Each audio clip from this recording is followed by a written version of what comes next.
Okay, I'm back for part 2 of our Paleolithic and Neolithic Age discussions.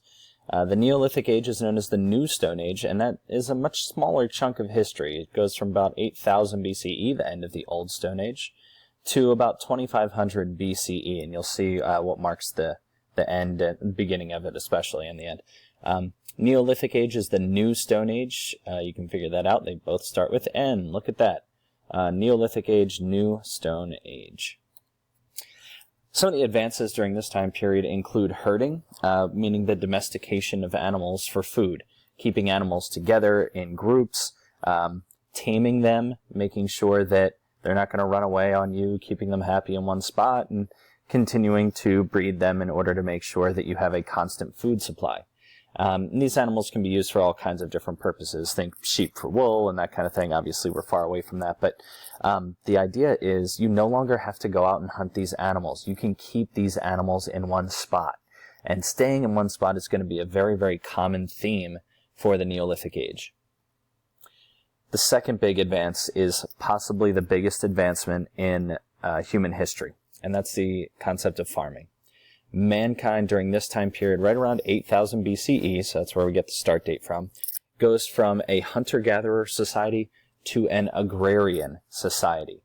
AGR and agrarian, here think of agriculture, okay? They move to a farming society, and this has enormous implications for the ways that these societies are going to be set up. One of the effects is food production.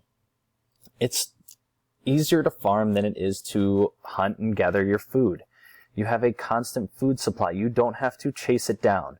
There aren't roaming bands of wheat that you have to go and hunt in order to get your wheat. You grow it in one spot. And that means that you can stay in one spot too, okay? And because of that reason, there's going to be, as we'll see, more people and more food to go around. Population in 8000 BCE, we have 5 million people worldwide. And then just 4,000 years later, we have 90 million people. So you go from 0 people 2.3 million years ago, and it takes about that amount of time, 2.3 million years, to get to 5 million people, but then only 4,000 years to go from 5 to 90. And there are all kinds of things that go along with this, including food production. As I mentioned prior, you're growing things in one spot, and now you're able to support a lot more people. Previously, you had to travel around in bands of 25 to 30 people, smaller groups, because there just isn't enough food to keep everyone alive. If you're an older person in a hunter-gatherer society, you're not making it very long. If you fall and sprain your ankle, we'll see you later. You're just going to get left there like the Oregon Trail. But now, you have farming in one spot. You can take care of people who might be injured or who might be sick because you don't have to move with them. You're able to keep those people in the same spot. So we have a higher population because there's more food to go around for everybody, and so more people can be supported.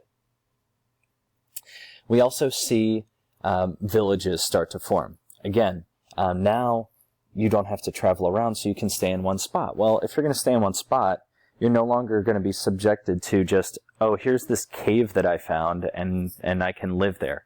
Now you're going to want your own permanent housing, and you're going to want permanent housing that does its job for you. So we see people start to build houses.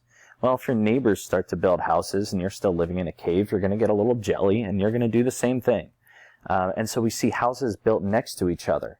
And these villages eventually start to form because of that, because they don't have to go out and get their food.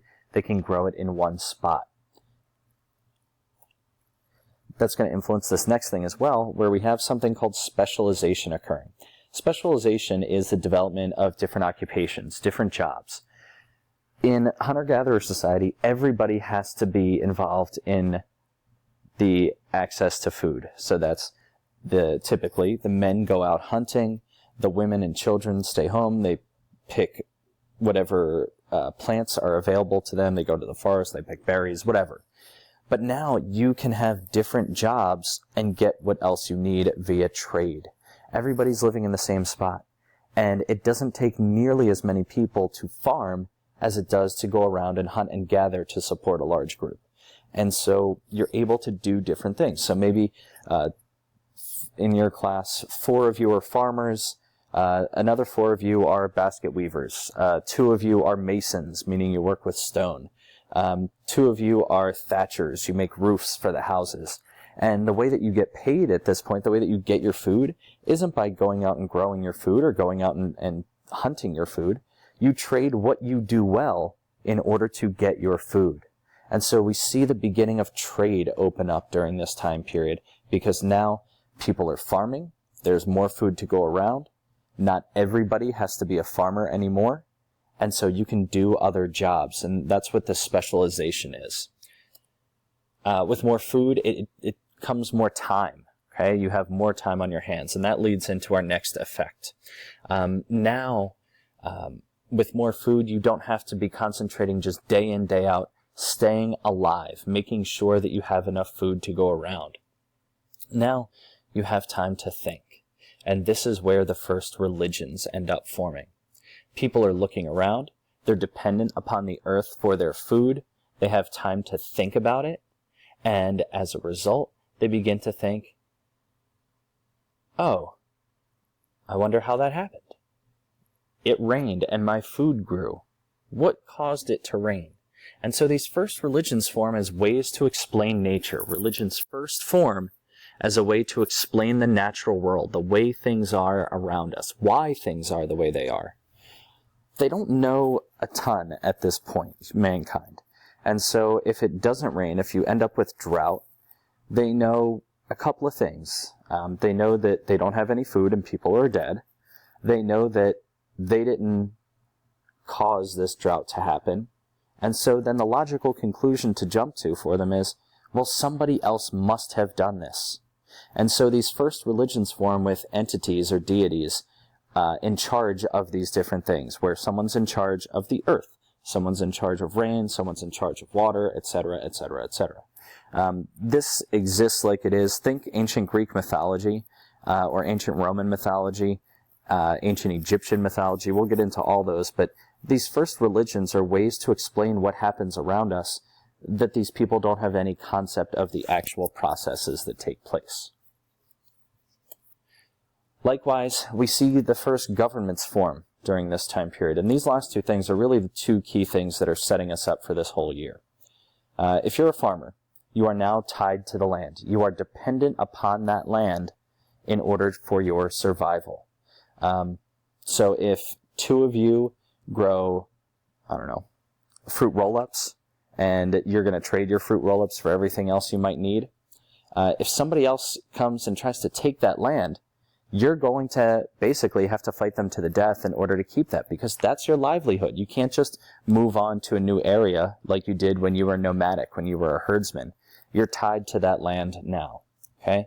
And so you have some options. So let's pretend one of you comes in and, you basically sit in the same desk every day in this class. Somebody else is sitting in your seat.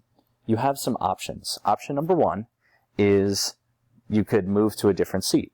The problem is, again, you're a farmer now. You are tied specifically to that land. You can't just move on and try to start over. It's not going to work.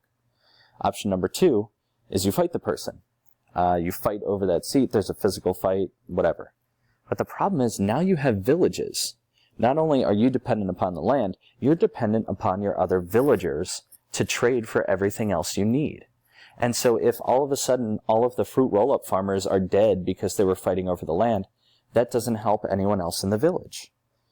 Your third option, if you come in and see somebody sitting at your desk, is to go to a teacher and say, hey, this person's in my desk.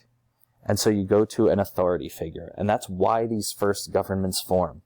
To keep people from fighting over the land, to keep these villages successful, and to keep these villages peaceful, you needed to ensure that if a problem popped up, it could be handled without violence. And that's why we see these first governments form. Okay, now that we've gone through both the Paleolithic and Neolithic Age, let's revisit these daily questions. We can just put these up on the board here, and I'd like you to discuss with your partners some of the answers to these questions. The bottom line is farming is going to change everything, and so what I'm asking for you to do is, especially in the Neolithic Age with our last 2 questions here, religions and governments, discuss what is it that allowed these things to happen. Why did religions form because of farming? What was it about farming that led to the first governments? So take the rest of the class time here to discuss those questions with your partner and then out as a class. If you go through that discussion, you have a little bit of extra time, you can add a couple of more things into the study guide that you received yesterday. If you weren't here yesterday and you did not receive one, they're in the bins in the back, marked Wednesday, the different colored bins that are back there on the left-hand side. If you have any questions as you're moving through some different things, stop back in later on today, or you can feel free to send me an email as well. Thanks, guys. Have a great day.